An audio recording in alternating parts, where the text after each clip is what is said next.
Hola, hola. Esta semana ha sido Google I/O, que es el evento para desarrolladores del gigante de Internet, y ha habido infinidad de novedades relacionadas con eso, aunque voy a tratar de contarte tan solo las más importantes que tienen que ver con desarrolladores en cierto modo y dejar fuera las de usuarios y las más marketingianas para que podamos ir un poco rápido. Aparte de Google I/O ha habido un montón de noticias más de Microsoft, de Angular, bueno, de un montón de cosas que también te voy a contar al final en una ráfaga rápida. Arranco ya para no eternizarme. La primera gran noticia que ha salido de Google I/O ha sido Android 12, la nueva versión del sistema operativo para móviles de Google. En esta nueva versión la gran novedad es la interfaz de usuario, que es el cambio más radical que ha tenido Android desde el año 2014. Como verás en el vídeo que tengo aquí detrás, cambia mucho respecto a la versión actual. De hecho, este vídeo te voy a dejar un enlace porque es muy interesante, porque no solo te muestra lo nuevo, sino que lo compara con lo que hay ahora. Y desde el punto de vista del desarrollador, quizá lo que más cambia es que hay una serie de paletas de colores que puede escoger el usuario y que incluso pueden cambiar diariamente con el fondo que tenga de pantalla, y que nuestras aplicaciones deben adaptarse para poder cumplir con las nuevas guías que ha dado Google respecto al desarrollo con Material. Lo otro en lo que más hincapié ha hecho Google en esta versión es en la privacidad del usuario, lo cual no deja de ser una paradoja viniendo de Google, pero es que Apple realmente les estaba comiendo el terreno en ese aspecto y han tenido que ponerse las pilas. Desde el punto de vista del desarrollo, lo que nos puede afectar eso es principalmente en dos cosas.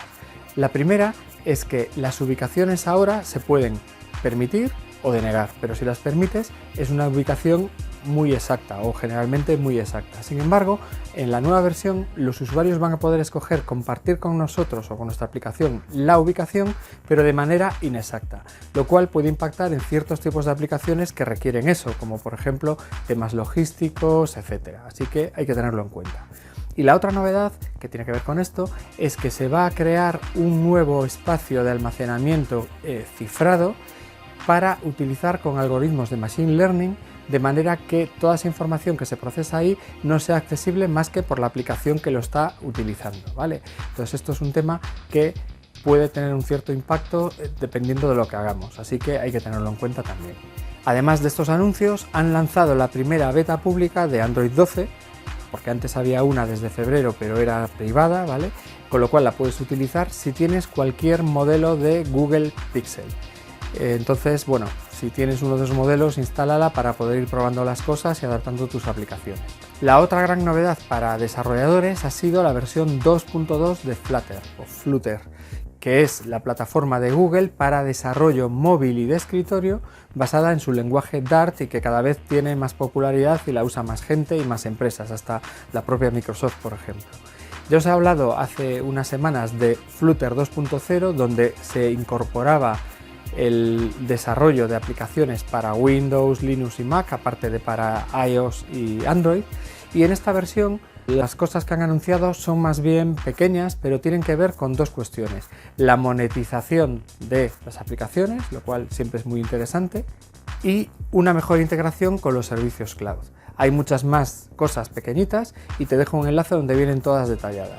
Flutter es cada vez más popular y hay que tener un ojo cerca porque creo que va a ser muy grande, más de lo que es ahora. Otra de las novedades para desarrolladores ha sido nuevos servicios para Firebase. Si no te suena, Firebase es una empresa que compró Google en 2014 y que se ha convertido en una suite de herramientas brutal para desarrolladores, que nos facilita muchísimo la vida, porque tiene un montón de servicios, desde almacenamiento sincronizado, que además funciona offline, notificaciones, funciones serverless, configuración remota, autenticación, hosting, bueno, infinidad de cosas, monitorización, y con una capa gratuita súper generosa. En Google I/O han anunciado un montón de pequeñas cosas nuevas y un par de ellas más grandes, que han incluido emuladores para desarrollo local, de manera que no tengas que estar conectado para poder desarrollar contra Firebase, porque vas a tener el local como una copia para poder funcionar sin necesidad de conexión a internet, y una nueva capacidad de configuración remota que te permite cambiar la configuración de las aplicaciones directamente desde el servidor y, por ejemplo, poder hacer experimentos solo con una parte de los usuarios, etc. Otra de las cosas que han anunciado es que los dos sistemas operativos para smartwatches que existían en el mercado, que eran el de Google, Google Wear, y el de Samsung, que es Tizen, pues ahora se van a fusionar y van a ser un único kit de desarrollo para smartwatches.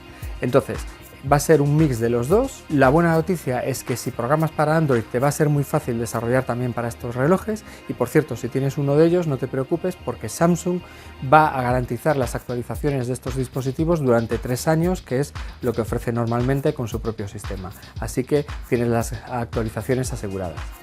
Otra cuestión que han anunciado y que puede tener un cierto impacto, sobre todo si te dedicas a desarrollo para comercio electrónico, es lo que se llama Google Shopping Graph, que es como un grafo parecido a lo que tiene, bueno, pues hoy en día para muchas cosas, ¿no?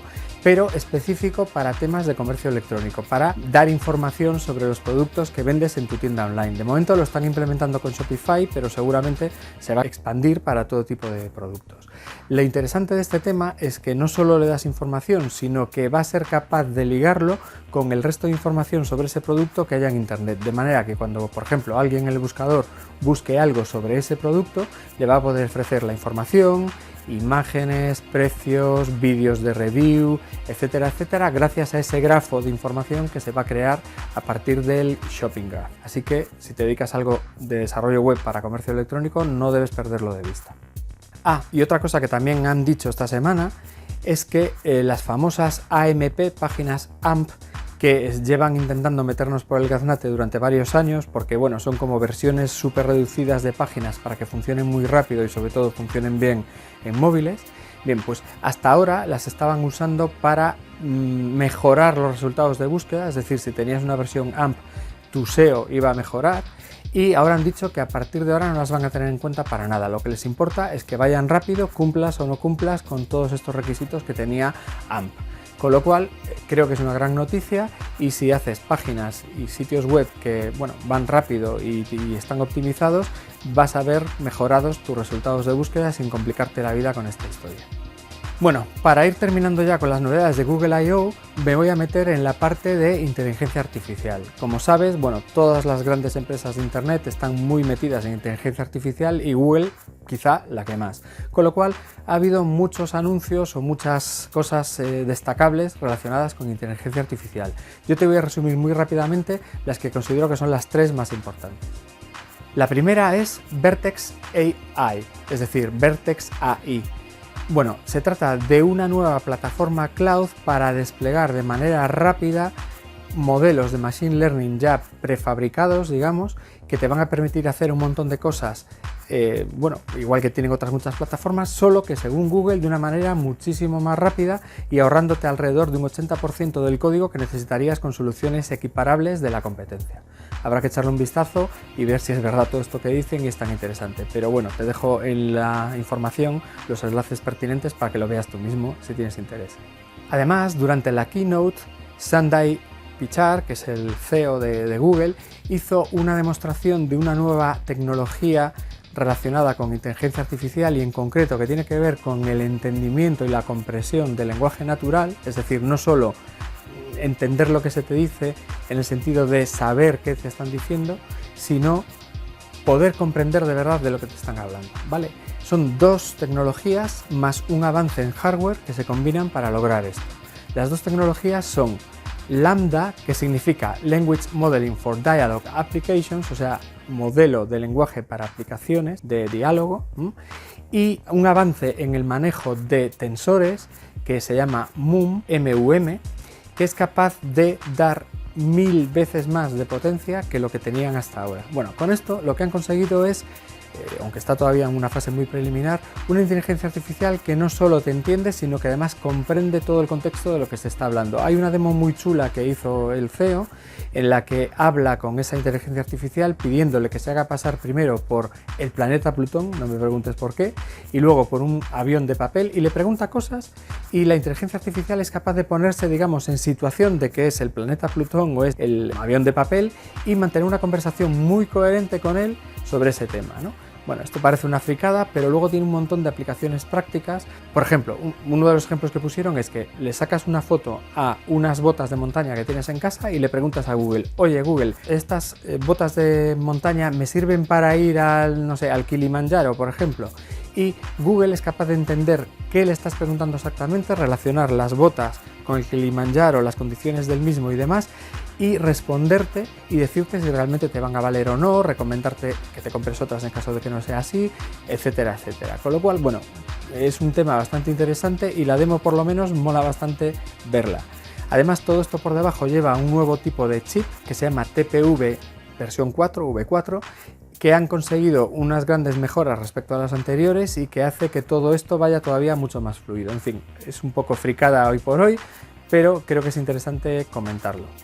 Bueno, ya está bien de Google por hoy, creo que he hablado bastante. Vamos a empezar con otro tipo de noticias que también pueden ser muy interesantes y ha habido unas cuantas, ¿vale?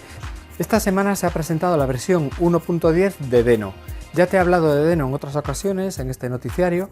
Deno es la alternativa a Node.js, a Node, de hecho es Node del revés, que le ha creado además el mismo tipo que ha creado Node, de manera que suple las carencias y los problemas que tiene Node y además usa TypeScript como lenguaje, ¿no? Bien, bueno, pues esta semana han lanzado una nueva versión que tiene fundamentalmente dos cosas muy interesantes, aunque tiene más y te las dejo en el enlace. Pero las dos cosas interesantes son, en primer lugar, soporte para las APIs de almacenamiento web, es decir, lo mismo que tiene el navegador, el Local Storage y el Session Storage, pero en el servidor, lo cual es súper interesante y tiene un montón de aplicaciones y hasta ahora no era posible.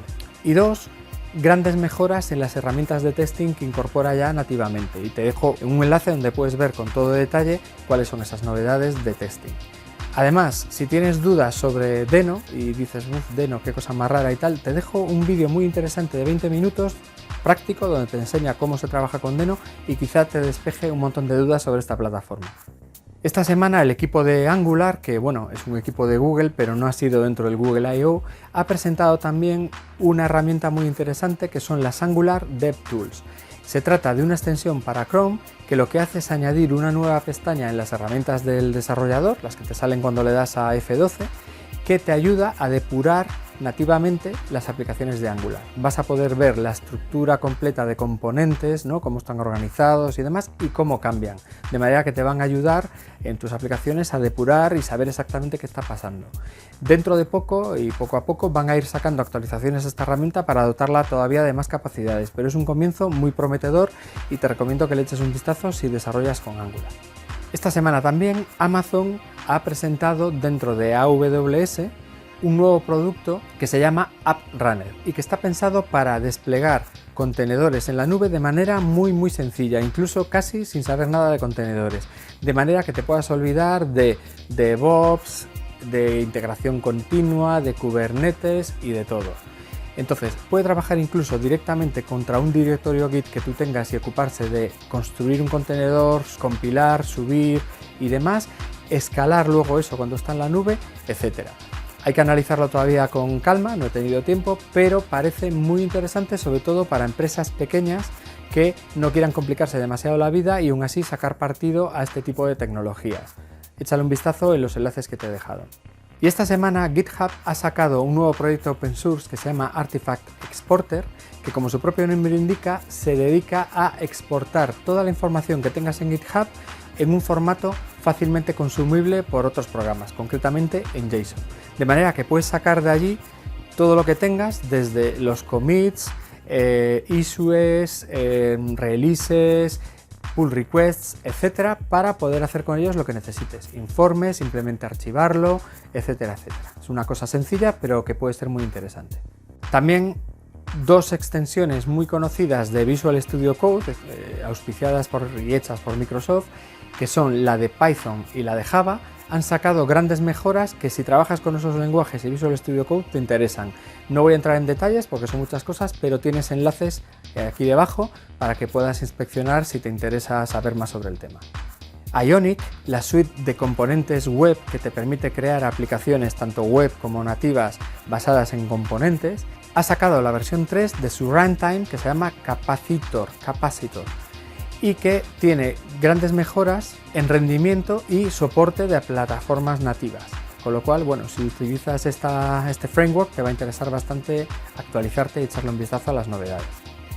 Y si eres de los incondicionales del famoso editor, ya un poco venido a menos, llamado Sublime Text, que sepas que por fin ha aparecido, ayer mismo, de hecho, la gran esperada versión 4 de este editor, que tiene grandes mejoras de rendimiento, mejores ayudas contextuales mientras trabajas, etcétera, etcétera, muchas cosas. Si eres un condicional te va a encantar.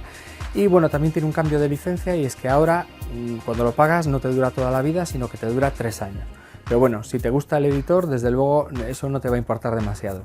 Bueno, y ya para terminar, que sabes que siempre me gusta meter cosas así llamativas y alguna fricada, voy a meter algo que se presentó en Google I/O y que antes dejé de lado porque no es exactamente para desarrolladores hoy por hoy, pero es muy interesante, que es el Project Starline.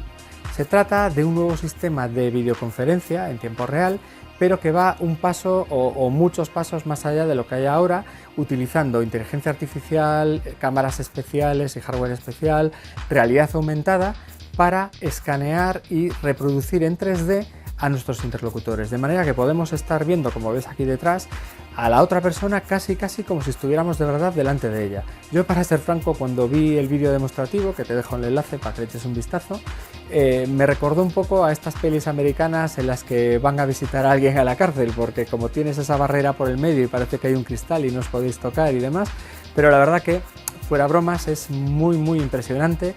Y supongo que en el futuro, para el que tenga pasta o las empresas grandes, si logran desarrollarlo de verdad y ponerlo en el mercado, va a ser un bombazo. En fin, me ha parecido interesante y por eso lo he comentado. Bueno, la verdad que esta semana ha habido tantísimas cosas que me ha costado muchísimo escogerlas, reducirlas, resumirlas y contártelas de manera más o menos ágil para que no resultara muy aburrido. Espero realmente no haberte aburrido con todo este rollo que he soltado.